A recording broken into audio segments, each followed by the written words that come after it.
So I'm going to kind of go through some things here. First off, I like to start by introducing myself. I'm Brad Dains. I am a husband, absolutely first. That's my wife of going on 16 years. We've been together. We're high school sweethearts. We've been together since we were in our junior year of high school. I am a dad. Secondly, I am a dad to 4 children. This is my daughter, Kaylin. She's my oldest. She's 12. That is my daughter, Avery. She's 10. The next one is of us running again. Those two love to run with me most of the time. That's my son, Elias. He is 16 months old. And in this stroller is my daughter, Stella. She is 4 going on 16. Or she'll be 4 in June. And this is my family. We ran the Midnight Madness race in Ames in whatever it was, July. It's our first race as a family -1, so he wouldn't stick around in the stroller long enough to do it.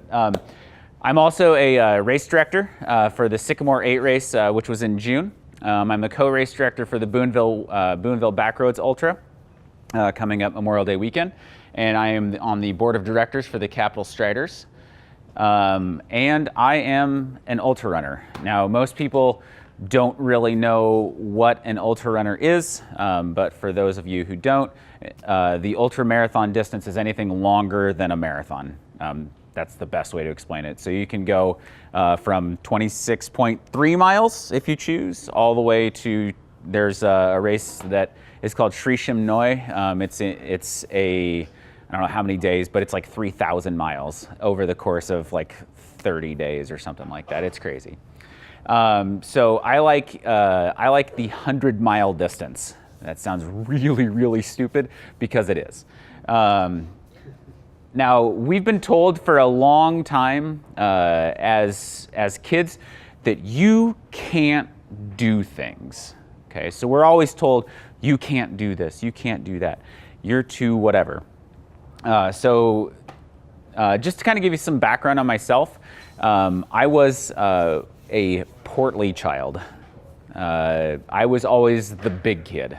You obviously can't see it in these pictures. I wasn't as big as some kids, but back in the 80s, I was big. And I always was, and I was always the kid that they got made fun of for being big. In elementary school, I was always being told that you're too big to play basketball. You're too fat to play basketball. You know, kids are really, really mean. You know, I think a lot of kids grow up like that with knowing that, you know, they're different. They're different from other people, and I was just different because I was always the big kid. Going into high school, I did thin out. I grew into my body, is what my dad liked to say. And I still was the kid who was never good enough to play football. I was never good enough to play basketball. I went out for these sports because all my friends were going out for them, but I was never good enough.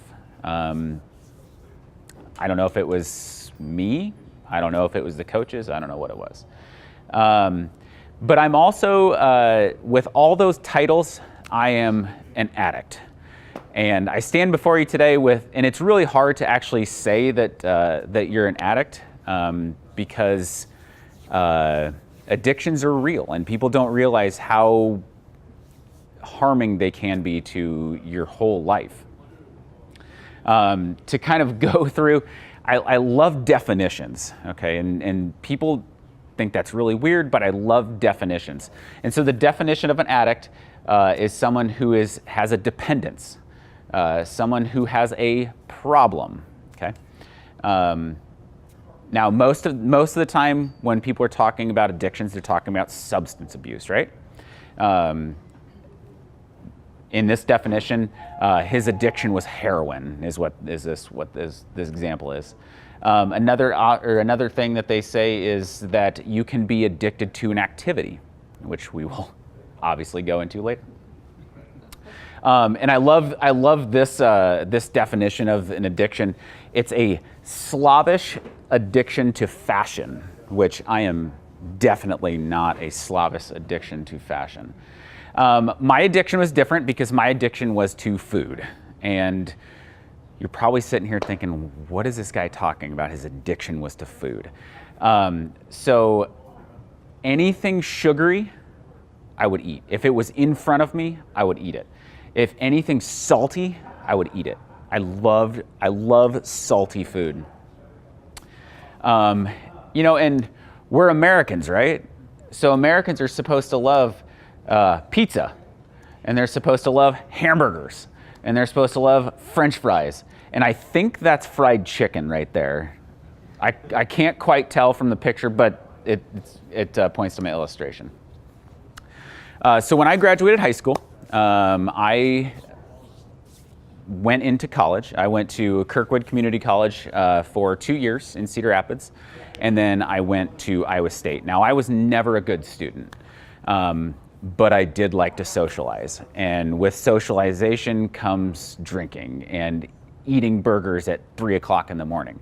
So the picture on the left is from graduation from high school. I graduated in 1998. The picture on the right is 6 years later. I had put on 136 pounds. That's 6 years, 136 pounds. And that was caused by my addiction to food. Okay. Now, this is another picture of me, and I really wish this picture was bigger.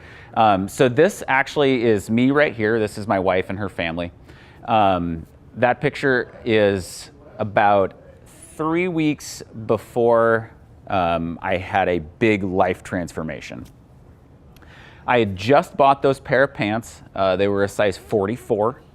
They were a 44 waist. That shirt was a double XL and getting smaller as I was getting bigger. Like I said, I had those pants for roughly 2 weeks.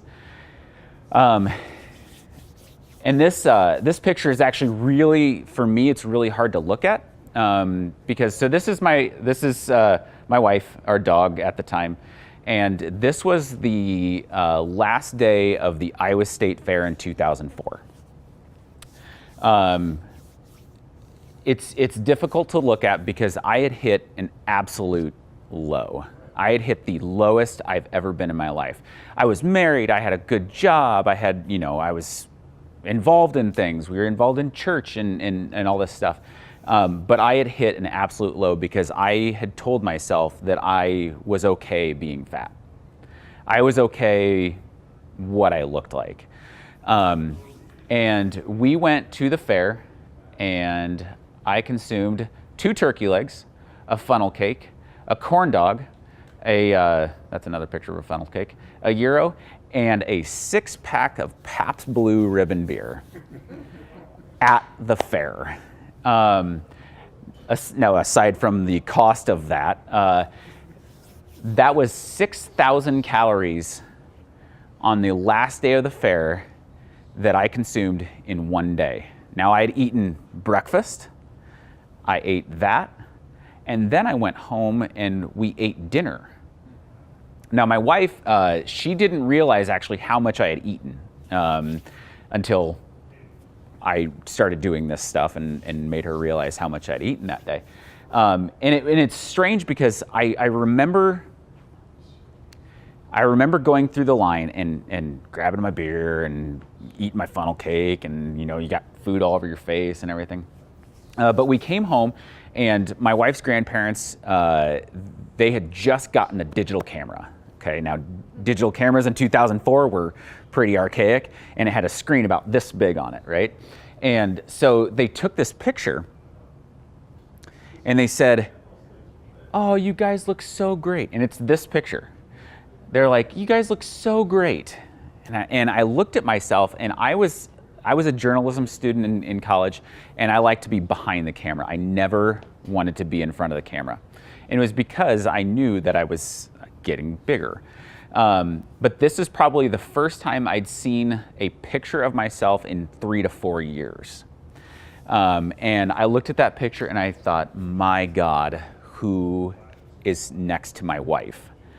And at that moment, I decided that something needed to change. And so we lived in Ankeny at the time, and I don't know how many are familiar with Ankeny, old Ankeny. So the Walgreens that's on, what is that, Ankeny Boulevard, I believe it is. There's an apartment complex that's just to the southwest of there, and there's a park, and it's called Crestbrook Park, and they have a track around the park, and it's half a mile around. And so if you know Ankeny, most people know this park because of that track, because it's a half a mile around, and you can get a really good jog on a half a mile, right? And so the next day, so the Monday after the fair, my wife said, I'm gonna go for a run. Would you like to go? And she'd asked me for 6, 7, 8 months to go with her because she liked to run. And I said, yeah, I'd absolutely like to do that, because I was recalling that picture, and I was like, something has to be done. So I think I saw her mouth actually hit the floor when I said that I was willing to go with her, because everything hurt all the time. And she'd asked me because she wanted me to lose weight, because she was concerned for my health, because I couldn't go up a flight of stairs without gasping for air. I got roughly 1 to 2 hours of sleep a night because I couldn't sleep because sleep apnea, and I was like, I absolutely want to go. And so it's a half a mile around, and at that point, it starts over here. I ran down here and around, and right there, I threw up my guts. 1/4 of a mile around, I threw up the entire contents of my stomach right next to a playground. Now, to this day, I still feel really bad that I threw up next to that playground. But I'd just thrown up everything I ate the day before. Everything I ate the day before just came right back. And so I walked my way back, and she met me at the other side, because she'd gone around, and she had made a couple loops already, and she meets me there, and she goes, "Are you done?" And I said, "Yeah, I threw up." And she's like, "What do you mean you threw up?" And I said, "Next time you go back over next to the playground, look next to it, and you will see it." And so I took a couple days off, and then I decided that I needed to go to the doctor. Okay. And I hadn't weighed myself in years, so I didn't even know what I weighed. So I go to the doctor, and they run their standard tests and everything, and he said, okay, so you're pre-diabetic, you've got high blood pressure, you've got high cholesterol. He said, if you continue to eat the way you're eating, you're going to die. And I was like, what do you mean I'm going to die? And he says, if you continue to gain weight at the rate you're gaining weight, you are going to die. And that was another, like, I saw that picture as my first hit, and the second hit was like, this guy's serious. I'm going to die. So I took a couple days off to kind of process everything. And then I was like, I'm going to be Rocky, and I'm going to run this whole thing. I'm going to run this half a mile track, and I am going to do it with everything I've got. And I did one loop around, and I thought I was king, right? So that night, so a couple days later, I went to Barnes & Noble, actually this Barnes & Noble, and I bought a book called The Calorie King: Fat and Calorie and Carbohydrate Counter. And it's a book about this big, it's about that thick, and I was like, I'm going to watch everything I eat for a year and see where it takes me. So I decided that I was going to cut out red meat, and so I cut out red meat, and in this book, it gives you your age, your weight, and your caloric intake to lose weight. And I went down to 1,500 calories and 40 grams of fat. And for that next year, I counted every single calorie I could. So this was fall of 04, and I had run my half-mile track. I kept doing it. And then my friend was like, there's a race in Des Moines called Dam to Dam. And she's like, they've got a 5K. Do you know how long a 5K is? And I was like, I have no idea what you're even talking about. And she goes, that's 3 miles. Let's do this together. So that following spring, I signed up for the Dam to Dam 5K. And so this is us coming, so the old course where the 5K was, you ended in Nolan Plaza. Everybody knows right where this is at. This is those apartment complexes. It's kind of catty corner from Nolan Plaza. This I had lost roughly 60 pounds. Now, the thing that I forgot to tell you is the doctor said I was 315 pounds. 315 pounds. So at this point, I had lost about 55, 60 pounds. And we ran this 5K together. And it took us, I believe, 40 minutes, which, you know, for a big guy, 40 minutes is you know, hauling some butt. So I continued to like this thing called running. And so I signed up for the Midnight Madness in July, so whatever it was, a month later. And they had a 10K. And I said, oh, if I can do a 5K, I can go twice that, right? So I signed up for a 10K. And this is at the end of the race. And that smile is really, really fake because I was in so much pain after a 10K. That fall, I did, my daughter was born in September.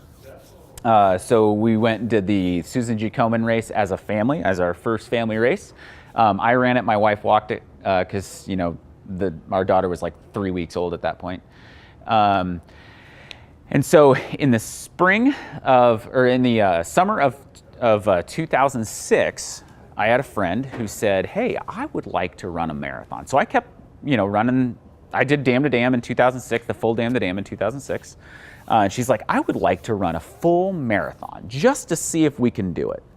And she's like, I'd like to do it for charity. And I said, okay, that sounds great. You go ahead and do the charity. I will sign up for the race with you, and then we'll run it together. Different friend than the one that I had just shown you. And then she goes ahead and gets pregnant, and I had already signed up. So this was Christmas time, roughly January of 2006 into 2007. And I had 10 months to sign up, or 10 months to train for this race. And I was like, oh dear God, what did I just do? Because I looked at a training plan and I was doing all these things and I was still losing weight.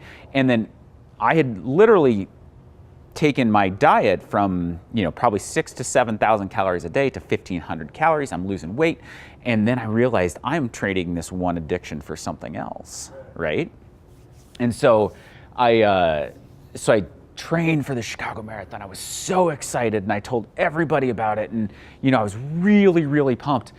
And then this happened. And I wish you could see these pictures. So this says race over at Halstead, walk to Grant Park. So 2007, the Chicago Marathon was the hottest Chicago Marathon on record. It was 88 degrees at 8 a.m. when we started and 80% humidity.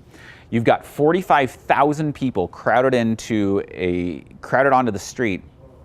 And this was my first marathon. So I had no idea what I was even doing, really. So fast forward 4 hours into the race, someone had passed out and died on the course. And so they said, no more. So they pull some buses up, and I was right around 21 miles. They pull buses up, flanked by cop cars, and they said, you're done. Race is over.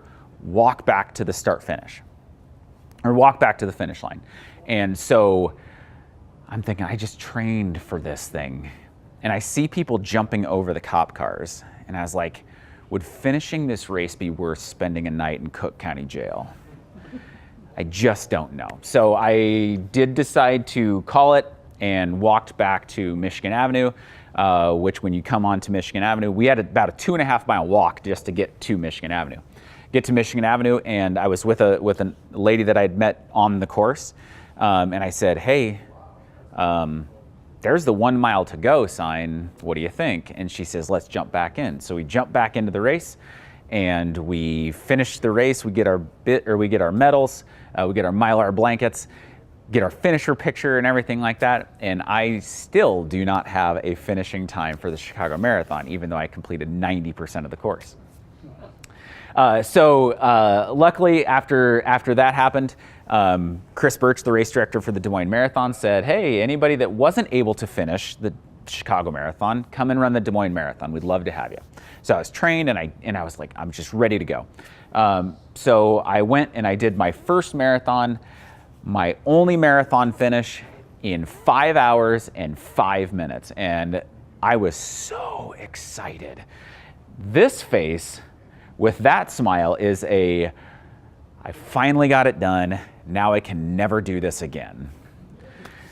So I finished that race, and that race really did beat me down for months and months and months, because I didn't know how to recover. I didn't know, the things that I'm supposed to do to recover that I do now. So then in the summer of 2009, I heard about these really, really weird races that they run on dirt. And so I found a race that was close to home, and it's called the Free State Trail Run. They had a half marathon, a full marathon, a 40 mile, and a 100K. And I was like, well, I've done a marathon. What about doing this ultra thing? So I read all the books and did all the research on how to run an ultra marathon. And I went, and it was the sloppiest year of this race up until a couple years ago. You can't really see it, but I'm wearing long shorts, and I actually had mud inside my compression shorts. I was wearing, tight compression shorts, and I had mud inside my compression shorts. I'm holding my, second oldest daughter here, and my oldest did not want to come near me because of how much mud was on my legs.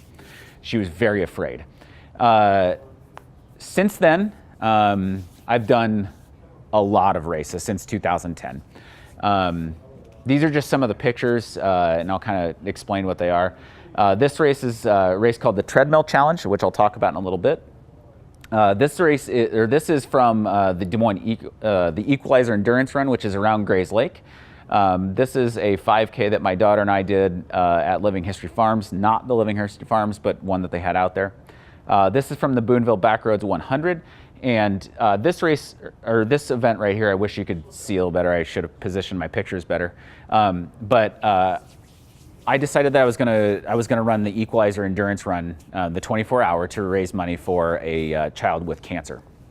And during that event, I ran 93 miles and was able to raise $14,000 to cover medical expenses for the event, or for his care. So it was really, really pretty cool. My race history, this is just a very, very brief race history.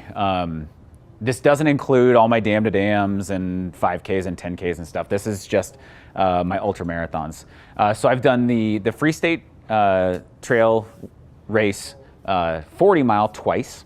I have done a 12-hour event around Grays Lake, run around Grays Lake and I did 57 miles there. I've done one trail 100K, which is actually down again in Kansas at the Free State. I have done the Equalizer Endurance Run 4 separate times. Five times. The 24-hour event I've done 5 times. You can see it here. I've hit the 100-mile once. I hit 93, 85, and I've done 100K twice. The 100K things were not good years. I've done the Boonville Backroads 100 3 separate times, and I have done a trail 100-mile event that's called the Rocky Raccoon. I've done it 3 times now. I actually just finished 2 weeks ago on that one. And the thing that people always love to hear about, and I hate talking about it, but I have to talk about it, is I did 21 hours and 41 minutes on a treadmill to get to 100 miles. Now, this was a big event in Omaha. It was raising money for the MS Run the US. It's put on by the GOATs, the Greater Omaha Area Trail Runners. And we raised $18,000 for the MS Run the US as part of this event. Now the whole event was geared around 24 hours of movement, with the first hour supposed to be on a treadmill. The reason I hate talking about it is because everybody's like, you're insane, right? And so hopefully this video pulls up. And it goes back to the thought process of not being able to do something and people telling me that it couldn't be done. So this video, once it loads, is actually was taken at the end of the event. There we go. It was taken at the end of the event by a guy named John Orr, and he captured this lunatic thing that we were doing.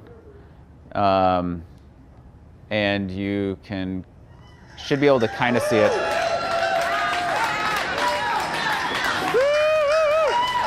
So this is 21 hours and 40 minutes in, and you can't tell, but I'm actually doing a 6:45 mile for the last mile.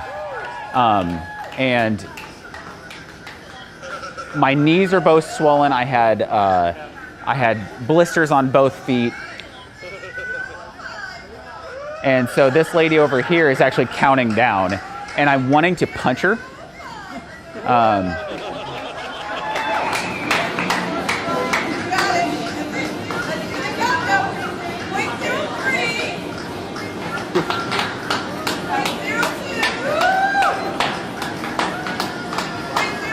So this is at a Lifetime Fitness in Omaha.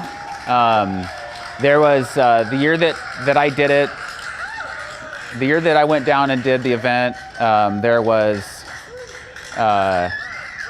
90 people, and like I said, we raised $18,000, and there was one other guy that did 100 miles. Everybody else went the 24-hour, or the people that decided to do the 24 hours, most of them were hitting 80, 75 miles, whatever the case may be.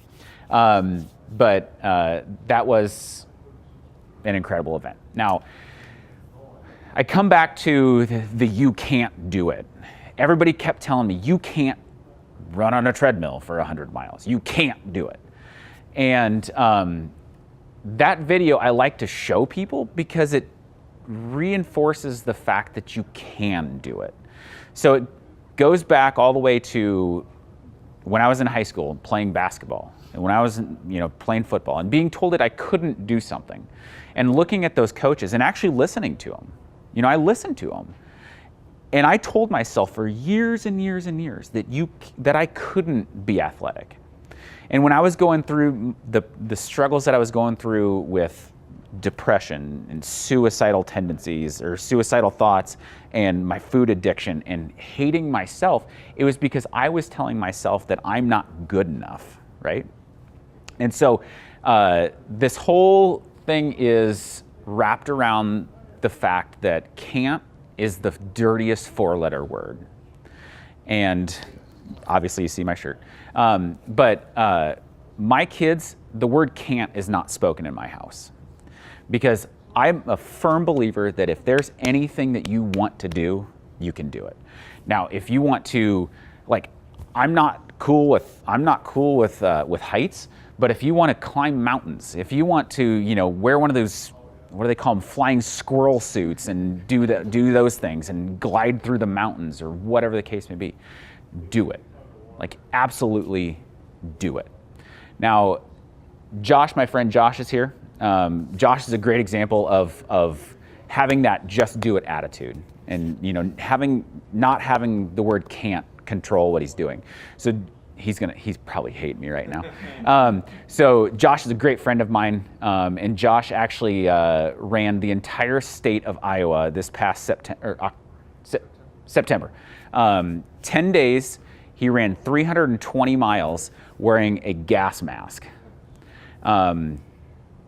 And he never said that he couldn't do it. Never in the entire 10 days when his shin was basically broken, when he needed 4 bags of IV, did he ever say, I can't do it? And that was the thing. I mean, that 10 days, like where he's running, I'm keeping track of it. I'm texting his wife and doing all this stuff. And I'm like, just keep telling him that he can do it. Like, it's just another step. It's just another day. Now, all these things don't go without some sort of suffering, okay? And so this picture was taken about 40 miles into this race a couple weeks ago, where it rained for 10 hours, and I'm wearing a garbage bag because I was just like, I was just getting a little chilled, and I just needed something to kind of warm me up a little bit. This is last year at the Boonville Backroads 100. I am 53 miles into this event, and I hadn't eaten for about 6 hours because I was so, my stomach hurt, like I just hurt. It rained for an hour, it hailed, for 20 minutes or something like that. But I love this picture because it captures that moment where I'm just so beaten, so broken down. This next picture, I'm actually not homeless, but I look like it. So I've always had problems with my stomach. This is 83 miles into that same race, where my crew is forcing me to eat, and I had become so chilled because I was so dehydrated and so undernourished that I couldn't stay warm. And then this is actually at the Rocky Raccoon last year, where when you're into an event for 20 some odd hours and all you want to do is take a nap, right? So that's actually me taking a nap in the middle of the race. And then within that, you start to learn people are with you, like even when you're suffering. So these are, Josh is in there too. So these are my crew for Boonville. And even in those very, very deep, dark moments where I'm just wanting to die, my friends were there for me. I'm gonna go through a few of these a few more slides, and these are people that I know personally that have overcome some adversity, and they don't stop, right? So this is Shannon Farrar-Griefer. Shannon is an amazing athlete. She's run the Badwater 135 7 times. That's 135 miles through from the basin of Death Valley to the portal of Mount Whitney. That's 135 miles where it gets to be 125 to 130 degrees during the day. The temps coming off the pavement are about 200 degrees, and they will melt your shoes and all this stuff. Shannon has completed it 6 times. This is a picture of her during the race, where her crew is actually dumping water on her head, and those are towels that they're wrapping her just to keep her cool. This is 3 years ago at that event, and this is a different event where she is taking MS injections. She has multiple sclerosis. She's done 80 events, 80 ultra events with MS while being treated with MS. And this is like 6 miles from the finish of Badwater, where she finished in 46 hours. Now you've got a 60-hour cutoff, and she finished it in 46 hours while being treated for MS.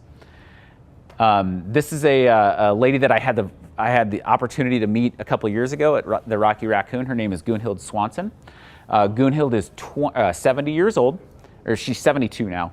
But this picture is actually taken at the end of the grandfather of all 100-mile races, the Western States 100, where Gunhild became the oldest person to ever finish the Western States 100, and you can't really see it. It has a 30-hour cutoff. She finished in 29, 59, 56. She finished with 55. She finished with 5 seconds left on the clock. If you cross that line in 30 hours and 1 second, it doesn't count. She became, like I said, the oldest female finisher of the event with 5 seconds remaining on the clock. This is actually a good friend of mine. His name is Michael Wardian. He's an elite ultramarathoner. Mike was told back in college that you can't run a marathon. Like, you're not fast enough to run a marathon. So he has run, I can't even remember how many he's done. But this is at the end of the World Marathon Challenge, where he ran 7 marathons on 7 continents in 7 days, and he finished all 7 of them in a cumulative time of 2 hours and 45 minutes, or an average time of 2 hours and 45 minutes. He ran on the South Pole. He's run the fastest marathon on the South Pole in 2 hours and 54 minutes, and it was, I believe, it was 30 below the day that he did it. This is a woman named Amy Palmera Winters. Amy is she is a amputee, a single leg amputee. She is the only single leg amputee to ever run the Western States 100, and she finished that in, I believe it was 27 hours. She's also one of, I believe, 4 single leg amputees to ever run the Badwater 135. So she has also run the Badwater 135. You can't see it. That's a specially designed prosthetic where it actually has holes to drain fluids because of how much heat gets built up into there. And the reason why I bring those things up is, you know, Shannon's being treated for MS. Gunhild is 70 years old. Mike was told that he's not fast enough to run a marathon. And Amy is a single leg amputee and she's a runner. And the thing that I want to, and the reason why I bring that up is because we can do so many more amazing things than we actually realize. You know, again, it goes back to, if you want to lose 10 pounds, if you want to lose 15 pounds, if you want to climb Mount Everest, if you want to start rock climbing, if you want to do all these things, you can do it if you just tell yourself that you can. And that leads me to a couple things here. If you want to find me on social media, I'm on Twitter, I'm on Instagram. I also have a blog where I do race reports and some product reviews. You can't see it, but Twitter you can just search Brad Dains, and Instagram you can search Brad Dains. And then on my blog is staystrongrunlong.blogspot.com. If you need that, you can come up and type it in your phone afterwards.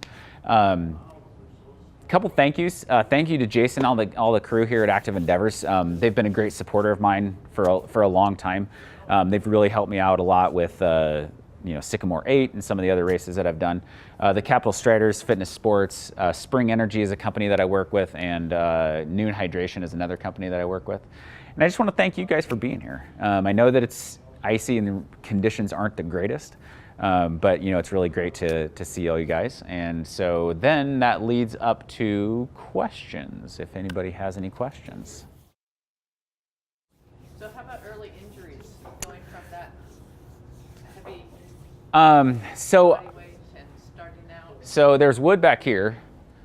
So I haven't had any major injury setbacks. I noticed when I started losing the weight, you'll notice, you saw in the one picture where I did the 5K, I was wearing this big knee brace. When I was big, I had a lot of knee problems. So another thing I probably should have mentioned that I forgot, I don't know how I forgot this. When I was in high school, when I was a senior in high school, I got hit in the knee from the side, and it flipped the cartilage in my kneecap, or in my knee. And I had to have arthroscopic surgery. And when they did that, I actually ended up having a stroke 3 days later. So that would have fit really well, a lot better into the presentation. So I ended up having a stroke a couple days later when I was actually at school. Luckily, I was at school and not home where I had been for the previous couple days. So it blocked, so you've got 3 main arteries in your head, and it blocked the middle one. And so I actually lost all feeling on the right side of my body, and I couldn't talk for 12 hours. And Josh knows me well enough that 12 seconds is a lot for me to not talk. So I couldn't speak for 12 hours. I couldn't move the right side of my body. The doctors weren't sure if I would even recover. They said, he's young enough, but we don't even know if he's going to be able to walk. So for the longest time, I wore that knee brace because that knee always hurt. It always did. But looking back on it, I don't think it was because of the surgery. I think it was because of the weight. So I did have some significant knee problems at the start, but really, I mean, I've been very, very fortunate to not have anything that's really set me back a lot. I get super dehydrated and like have injuries pop up all the time, but that's just because I'm dumb. But yeah, overall, I've been pretty fortunate in the last 14 years now to not have anything significant. So, yeah. You talked about your first marathon. You didn't really know how to recover. How do you recover from one of these like 100-mile? So I really like beer, and so it's really good to drink beer afterwards. So what I've kind of learned is you just have to eat and fluids and move. So when I was down in Texas, so I finished Sunday morning. So this last one took 28 hours just because I had some blister issues that took me out of the game a lot. But so I finished really early Sunday morning. We drove to his house, or my buddy's house. I slept for an hour or so.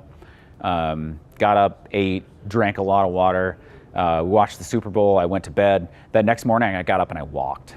I just walked a lot because I think it's good to kind of get everything moving again. And what a lot of people do is they want to lay down and just like not move. And I think that's where a lot of people have problems recovering, is they're just not moving. So my friend Mike, he has a tradition whenever he runs the Western States 100. As soon as he gets done, he goes back to his hotel room, he sleeps, and then he gets up the next morning and he runs around the track. So they have a deal. So the race gets over 30 hours on Sunday. On Monday, they have everything torn down, and he will go and he'll run a 5:30 mile on the track. And his whole thing is you just got to keep moving, and that's the thing that I try to tell people is just move. Like, you won't recover if you're just sitting. So it's taken me a long time to learn that, and beer. Beer is always good. Yeah. How do you determine which events and ultras you're going to sign up for? So I have 4 children.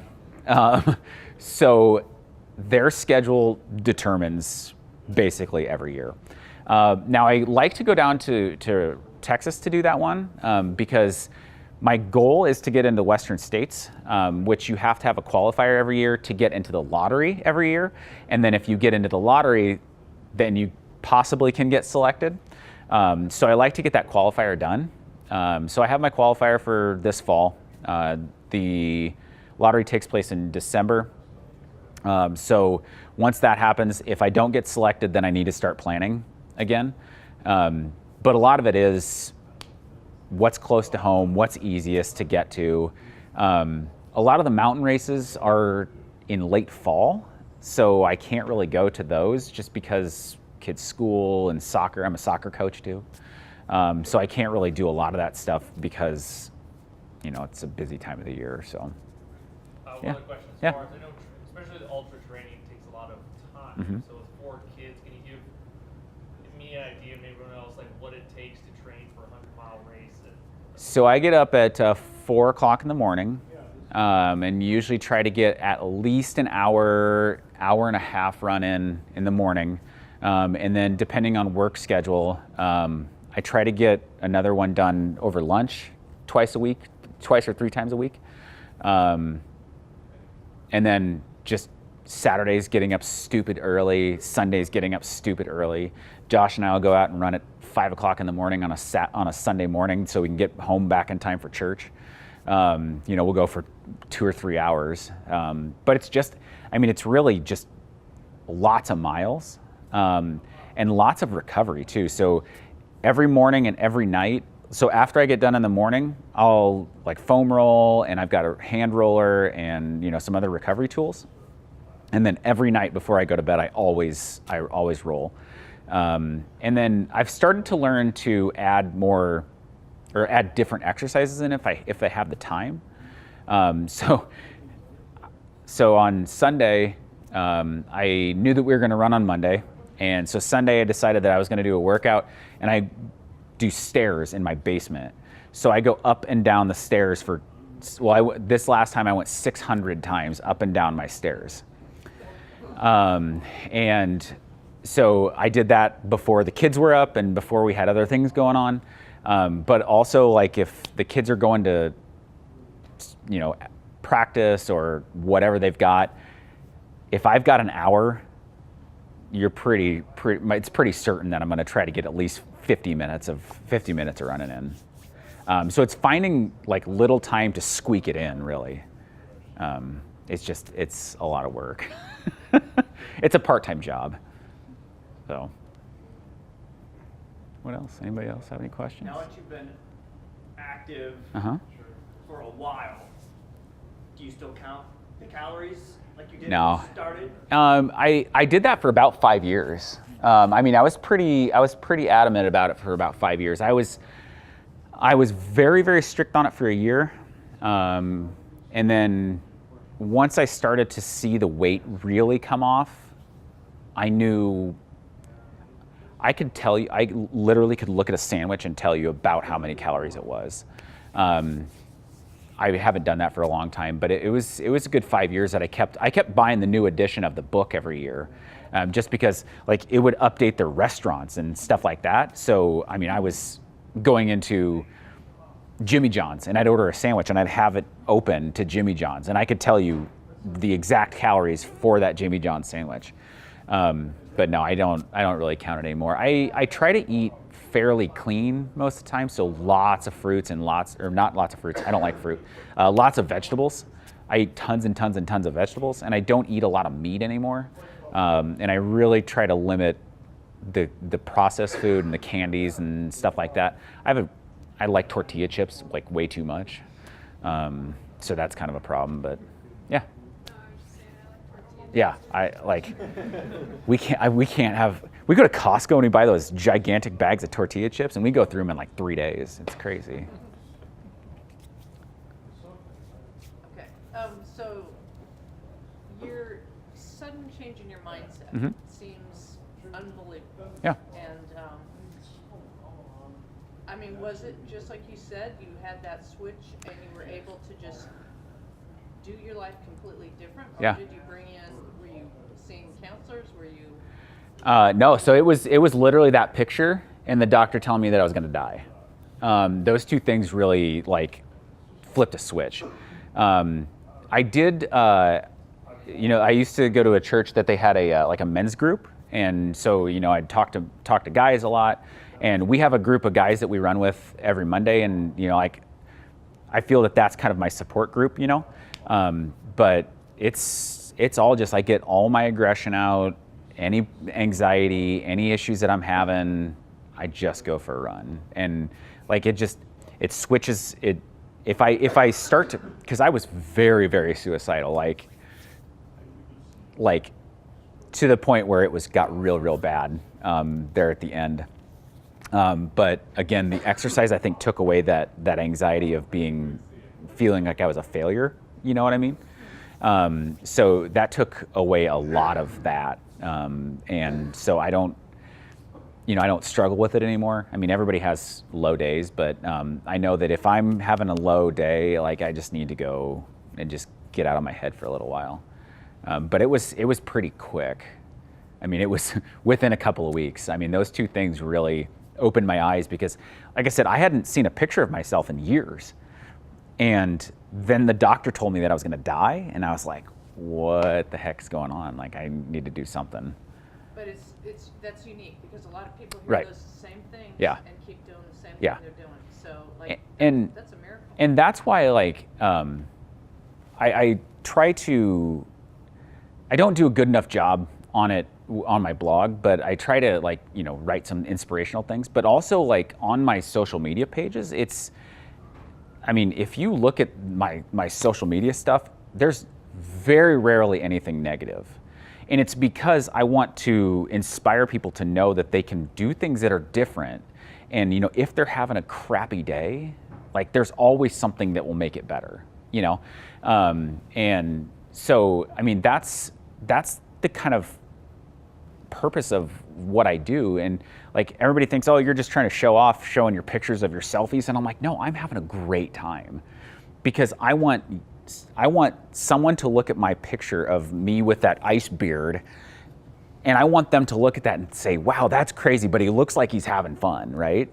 And so that's what the whole purpose of what I do is try to inspire people to be better versions of themselves, you know? Because again, like mental illness and depression and stuff like that is rampant. And I think a lot of it is people don't exercise, they get caught up in the television. We don't have our TV on until 9 o'clock normally, you know, and doing things different, you know, and being yourself and not getting too caught up in what other people are doing. So, yeah. So how many pairs of shoes do you go? Oh, way too many. So I work part-time at Fitness Sports, and I'm lucky that I get shoes at a discount because it's a very expensive hobby. I go through a pair probably every month and a half, 2 months. Since I've started working there 4 years ago, I've gone through like 36 pairs of shoes. So, yeah, a lot. Way too many. My wife, she's like, do you need another pair of shoes? And I'm like, well, these are almost worn out. You know, I got to get a new pair. Do you like build anything with the old ones and then save the classics? So I just kind of had them in closets and like all over the place. And so we do shoe donations to Hope Ministries. And I was like, man, I just got to get rid of some of these shoes.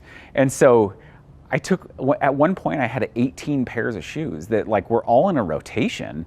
And I was just like, I got to get rid of them. So I put them all in my garage, and I stacked them up so like they're stacked with their matching like style, you know. And I had 18 pairs, and I took a picture of it and posted it, and somebody's like, how long did that take you? And I'm like a year, you know. So yeah, I should do something cool with them. Make a pyramid. It's a good idea. Oh, Hope Ministry is cool. Yeah. It's probably a better use. I've got huge feet, so like, you know, they got to find somebody that can wear them. Now, do you ever bike or anything? Or just So I like to say that biking hurts my butt, and I float really well, so that's why I don't swim. No, I do some like just indoor bike. Like Monday, we did a hill workout. I did 10 miles for the hills, and then over lunch I went and biked 20 miles, and that's about the absolute max that I could ever do. I have a bike. Tires are rotten, but.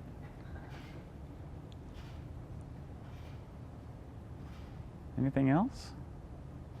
So what do you use on the ultras for your blister prevention? I've heard people like use duct tape and. I really have been pretty fortunate the last couple of races that I've done. I hadn't had any blisters until this last one. I actually had one that took over the entire bottom outside of my foot. But usually I use a product called Squirrel's Nut Butter. It's a good product. We sell Body Glide and Squirrel's Nut Butter, and Body Glide I've had issues with. But I really haven't had any problems with the Squirrel's Nut Butter unless it's raining for 10 hours of the event, and then it becomes a shit show. But now, I do have one question. So what's your theory on insoles or running shoes? You should come in and talk to me. Talk to me when I'm at the store. Because I've heard both theories. So yeah, I'm a firm believer that we can find a shoe that'll fit instead of using an insole for exercise shoes. Now, for your other shoes, you know, insoles are probably recommended. But most of the time for your athletic shoes, most of the time I can find a shoe that'll work to take out an insole and not have to use it in the athletic shoes anyways. Okay. Yeah. What does a typical race look like logistics wise? Oh, terrible. So like getting to a race, or? No, like when you're actually running the race, Uh-huh. like, I mean, you mentioned you have a crew. Like, are those just people you're running with, or you have a support crew Yeah, that's actually going along with you to like? help So it you depends out? on the event. It really depends on the event. Some races you can't have what they call pacers. Now, I mean, it's becoming more commonplace to use them, but I will usually have a pacer and a crew. So I have a pacer that'll run with me for a little while, and then I have a crew that, like, when I come into an aid station, they're the ones that get me the things that I need or the things that I want. When I went down to Texas a couple weeks ago, I had a guy that really good friend of mine, and he paced me for like 9-ish, 10-ish miles, and then just crewed for me the whole day. So he would jump aid station to aid station, getting me whatever I needed at that moment, helping me if I needed to get a rock out of my sock or whatever the case may be. But for the most part, I mean, I'll have a pacer with me for most races. And how do you break it up? Like, what do you? Do you just run aid station to aid station, and Yeah. you just run past some, and then when you get tired, you take a little break? Or? No, I try to eat and drink at every single one. I mean, even if you're carrying enough stuff, like, you still have to refuel and just get things, because you can only eat so many gels before you want to die. Like gels are great for some people. I found out that I have a liver enzyme deficiency, so like sugars, like if I overload my system with sugar, I throw up for hours and hours and hours. When I did Boonville last year, I threw up for like 7 hours. It was pretty awesome. Like everything that would go in would come right back up. And then I found out that I had this thing that I can't process sugars right. So, but yeah, I mean, a lot of it is just, you make miniature goals. Like, okay, I know the next aid station is 5 miles away. Okay, so so you start doing math in your head, and I can do, at the current pace, I'm doing X number of miles an hour. I can get to that aid station by this time, and then you just kind of make these little goals for yourself. So yeah, you also don't want to do math at like 4 o'clock in the morning. So this is a funny story. So like, so I come into this aid station, this last race, and I was on my last loop of 4, and so I had 9, 16. I had like 20 miles left. And so I was like, okay, it's really dangerous for me to be out right now. Like I wasn't thinking straight. And so I was like, I knew my body, and I was like, I need to just take a nap. So I said to the people, 15 minutes, that's all I want, 15 minutes, and then get me up and get me out. And so these people let me lay down for 15 minutes, and they woke me up, and they said, all right, man, you need to get out of this aid station. And in my head, that's meaning I'm chasing cutoffs. I'm like, what time is it? And they said 4 o'clock.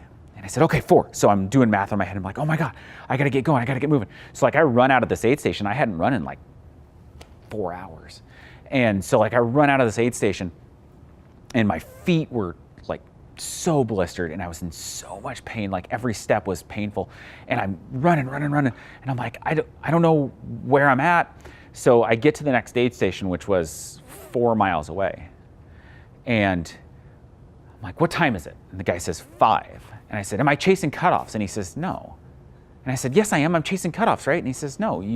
He says, you have to be at the spot you're at 7:30 to be cut off. And I was like, so I still have 2.5 hours before the cutoff. And he's like, yeah. And I said, I thought I had 15 minutes. And he's like, no, you have 2.5 hours. So like mental math is not a good thing in the middle of a race. But yeah, that's bad. Anything else?